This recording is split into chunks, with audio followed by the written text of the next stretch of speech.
حال میں آج یہ پررونق اور بابرکت محفل سجائی گئی ہے۔ یہاں ایک ایسا محفل ہے کہ جس میں پورا سال صبح سے لے کر عصر تک، صبح سے لے کر عشاء تک اور 24 گھنٹے محنت کی گئی۔ روزانہ کی بنیاد پر ایک ایک حرف پڑھا گیا، سمجھا گیا، سمجھایا گیا، اور بالآخر آج اس پروگرام کے ذریعے اس کا ایک اظہار ہے کہ یہاں پورے سال اساتذہ نے، طلبہ نے، طالبات نے کتنی محنت کی، آج اسی کا ثمر ہے۔ میں آپ کے سامنے چند مختصر گزارشات پیش کروں گا۔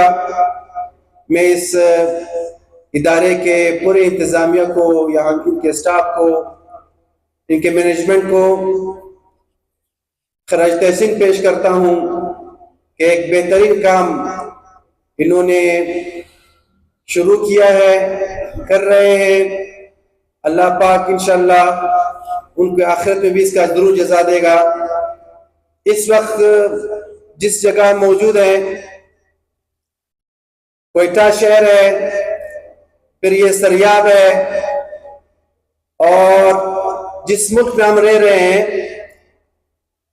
تھوڑے سے کچھ اعداد شمار اگر میں آپ کے سامنے پیش کر سکوں۔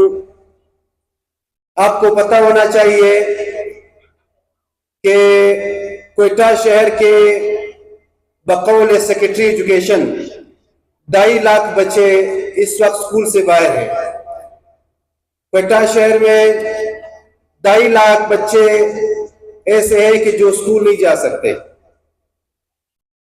یہ ایک ایسا فگر ہے، 2.5 لاکھ بچوں کو اگر آپ نکال کر کسی گراؤنڈ میں جمع کر دیں تو کیا سین ہوگا، کیا صورتحال ہوگی۔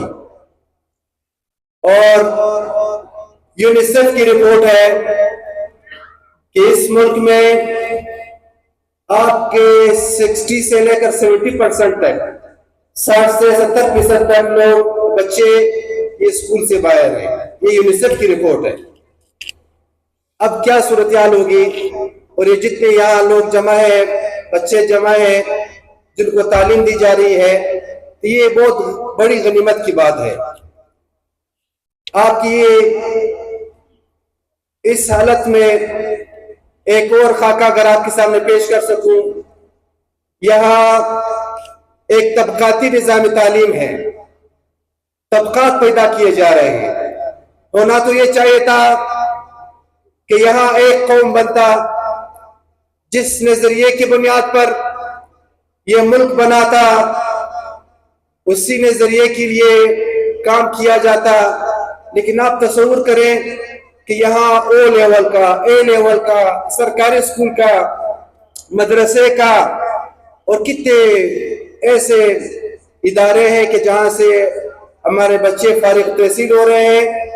اور ایک حقیقت ہے، گراؤنڈ ریئلٹی ہے کہ یہاں ملا اور مسٹر میں کتنا ایک بڑا فرق رکھا گیا ہے۔ یہاں جو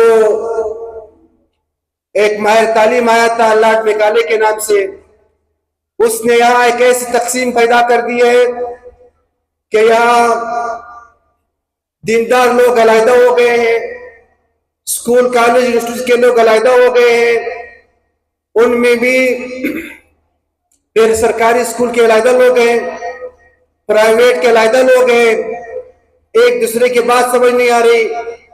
ایک ایسا طبقاتی نظام تعلیم ہے کہ جس نے اس ملک کو ایک ناقابل تلافی نقصان پہنچا دیا ہے۔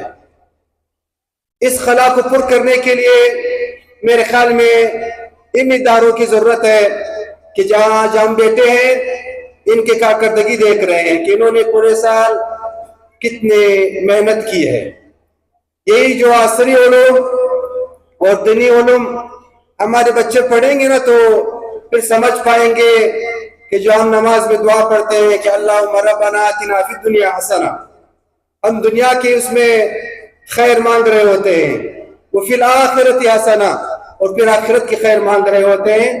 ظاہری بات ہے ہمارے ہاں جو بیٹا ہوا ہر شخص ہے وہ یہی چاہتا ہوگا کہ میرا بچہ ایک ایسی تعلیم حاصل کر سکے کہ جو اس دنیا کا بھی ہو، آخرت کا بھی ہو، اس کی آخرت بھی سنور جائے اور دنیا کی بہتری بھی اس کو حاصل ہو۔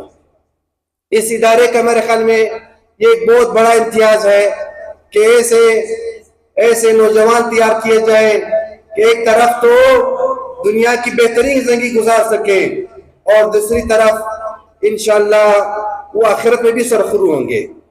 نظام تعلیم کا بہت بڑا اثر ہوتا ہے۔ جن ممالک نے تعلیم کو ترجیح دی انہوں نے ترقی کی۔ میں آپ کو جاپان کی مثال دے دوں۔ جاپان کے 2 شہروں ہیروشیما ناگاساکی پر امریکہ نے 2 ایٹم بم گرائے اور نیست و نابود کر دیا جاپان کو، لیکن جاپان کے جو بڑے تھے انہوں نے مل کر فیصلہ کیا۔ ان پر پابندیاں ہیں، آج بھی وہاں 35,000 امریکی وہاں رہتے ہیں، ان پر بڑی پابندیاں ہیں کہ وہ کچھ نہیں کر سکتے، لیکن انہوں نے نظام تعلیم کو اس حد تک بہتر کیا کہ وہ چند سیکنڈ میں وہ کارنامہ انجام دے سکتے ہیں کہ دنیا حیران ہو جائے گی۔ انہوں نے اپنے نظام تعلیم کو بہتر کیا، باقی سارے کام چھوڑ دیا۔ انہوں نے کہا کہ نظام تعلیم پر کوئی کمپرومائز نہیں کریں گے۔ آپ کے آس پاس جو ہمسائے ممالک ہیں ان کا نظام تعلیم دیکھ لیں۔ ہمارے اگر 24 یونیورسٹیز عالمی رینک میں شامل ہیں، ان کی پھر 70-80 سے بھی زیادہ ہے۔ ہمارے آس پاس نزدیک جو ہمسائے رہتے ہیں، آپ کی 24 یونیورسٹیز اور ان کی 70-80 یونیورسٹیز عالمی رینک میں شامل ہو گئی ہیں۔ اس نظام تعلیم کے ساتھ ہم نے کھلواڑ کیا ہے، بڑا ظلم کیا ہے۔ اسی سریاب میں، اسی کوئٹہ میں، بلکہ پورے ملک میں آپ ذرا جا کے لوگوں کو، بچوں کو ذرا دیکھ لیں۔ ایک گلی میں رہنے والے بچے کچھ کے پاس کوئی ایسی تعلیم ہوگی کہ آپ کہیں گے کہ پتہ نہیں انہوں نے کہاں سے پڑھا ہے۔ مختلف گروہ کے مختلف بچے آپ کو ملیں گے۔ ایک قوم نہیں بن سکی ہے، اور جب قوم بنتی ہے تو ایک ہی نصاب سے، ایک ہی تعلیمی نظام سے بنتی ہے۔ اس چیز کے لیے میرے خیال میں یہاں بہت بڑا ظلم ستم ہوا اس ملک کے ساتھ، ہمارے اس بلوچستان کے ساتھ، اس کوئٹہ شہر کے ساتھ۔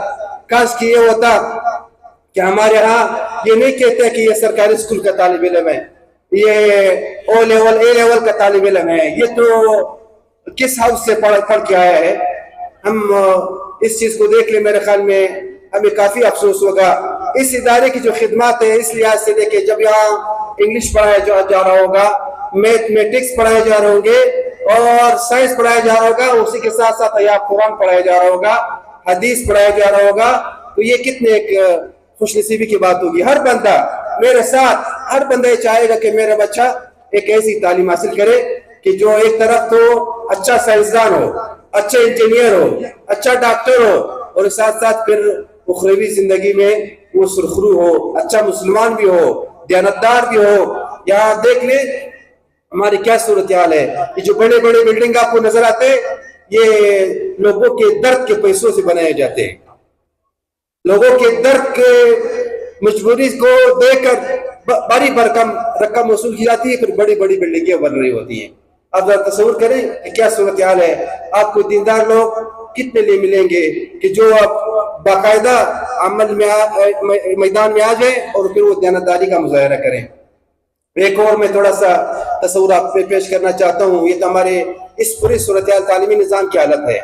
دوسری بات ہے کہ یہاں تو الحمدللہ ہم آرام سے بیٹھے ہوئے ہیں، پروگرام کو سن رہے ہیں، اور پورا سال ہم نے آرام سے گزارا ہے۔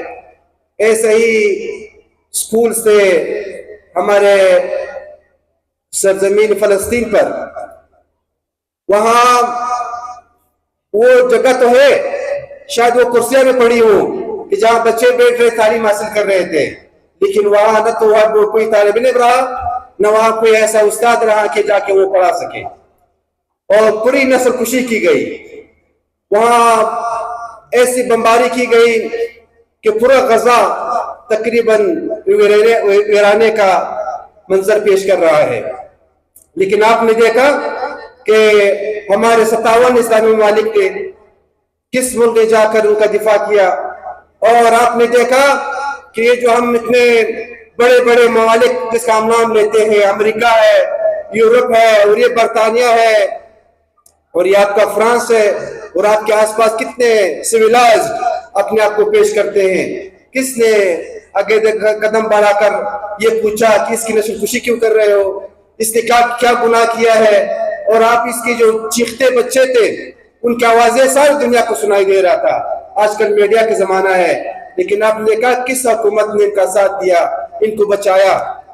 یہ جو برائے نام جو سائنس میں ترقی ہوئی ہے، یہ جو برائے نام انجینئرنگ میں ترقی ہوئی ہے، یہ جو ابھی کہتے ہیں کہ ہم خلا پہنچیں گے اور وہاں ہوٹل بنائیں گے اور اب لڑائی ہوگی، خلا کی لڑائی ہوگی، یہ سارے برائے نام ایسی چیزیں ہیں.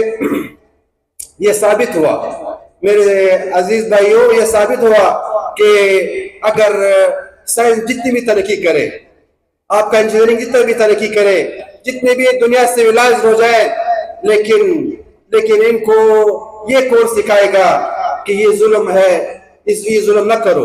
یہ کون سکھائے گا ان کو؟ اس کے لیے میرے خیال میں سب سے بہترین یہ جو پیغام ہے دین کا پیغام ہے.